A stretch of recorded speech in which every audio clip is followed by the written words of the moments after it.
सुमन एक डॉक्टर के पास आता है जो कोई और नहीं बल्कि निर्मली ही होती है। उस दिन उसका छुट्टी का दिन था तो पहले तो मना कर देती है, लेकिन सुमन इतना जोर डालता है कि आखिरकार मान जाती है। दरअसल बात ये थी कि सुमन का एक दोस्त जो पूरा शाकाहारी था, उसने पहली बार नॉनवेज ट्राई किया और वो भी इतना ज्यादा खा लिया कि उसका पेट ही बिगड़ गया। निर्मली ने जाकर उसकी हालत देखी और कुछ दवाइयाँ दी जिससे उसे जल्द आराम मिल जाए। फिर जब सुमन निर्मली को छोड़ने निकलता है तो रास्ते में बताता है कि उसका अपना एक मीट क्लब है जहाँ सारे दोस्त मिलकर खुद मीट पकाते हैं और खाते हैं, क्योंकि उसे बाहर के पैक्ड फूड पर बिल्कुल भरोसा नहीं कि वो कितना पुराना है या कितना गंदा हो सकता है। वो ताजा और अपने हाथों से बना खाना ही पसंद करता है। निर्मली को उसकी बातें इतनी दिलचस्प लगती हैं कि वो फीस तक नहीं लेती, बल्कि मुस्कुराकर कहती है कि अगली बार जब कुछ नया बनाओ तो मेरे लिए जरूर लेकर आना। इसके बाद सुमन अपने दोस्त इलियास के साथ जंगल की तरफ जाता है जहाँ से वो खरगोश पकड़ता है। फिर उसी खरगोश के मीट को खुद पकाता है और सीधा हॉस्पिटल पहुँच जाता है और बड़े प्यार से वो प्लेट खोलकर निर्मली को कहता है, तुम्हारे लिए एक स्पेशल डिश लाया हूँ।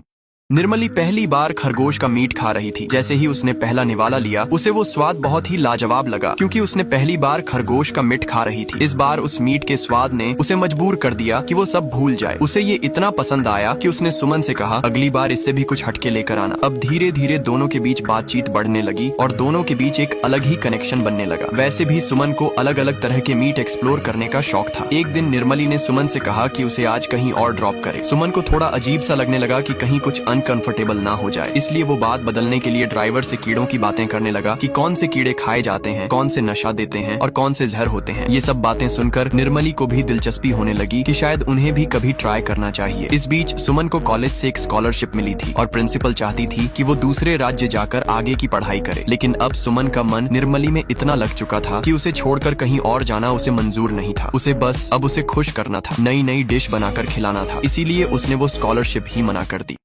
निर्मली सुमन से कहती है कि कल उसका हस्बैंड आने वाला है और उसे घर पर बहुत सारे काम निपटाने हैं। ये सुनकर सुमन को बुरा लगा है और वह कहता है कि हाँ, सही तो कह रही हैं, अब हम दोनों के मिलने का मतलब ही क्या है। इस तरह दोनों के बीच हल्की सी गलत फहमी पैदा हो जाती है। निर्मली घर पहुंचती है तो उसे पता चलता है कि उसका हस्बैंड दिलीप आ चुका है और उसे सरप्राइज देता है। उस दिन घर पर केवल वेज बना था, लेकिन निर्मली को वो खाना अच्छा नहीं लगता। वह फ्रिज खोलकर उसमें रखा मीट खाने लगती है। दिलीप हैरानी से पूछता है कि तुम्हें क्या हो गया है, तुम तो ऐसा नहीं करती थी। निर्मली हंसकर कहती है कि बस मीट खाने का मन कर रहा था। दूसरी तरफ सुमन भी निर्मली के प्यार में पागलपन की हद तक डूब चुका था। उसका दोस्त इलियास उसे समझाता है कि तू अपने घर जा, अपने पेरेंट्स के लिए कुछ सामान ले जा और पढ़ाई पर ध्यान दे। किसी ऐसी शादीशुदा औरत के पीछे मत घूम जो तेरी जिंदगी बर्बाद कर दे। उसे तो बस ऐसे ही लड़के से टाइम पास करना था। इलियास की बात सुनकर सुमन गाँव जाने के लिए बस में बैठ जाता है, लेकिन रास्ते में ही उसे निर्मली का मैसेज आता है जिसमें लिखा होता है कि आज रात को घर आना। यह पढ़ते ही सुमन बस से तुरंत उतर जाता है।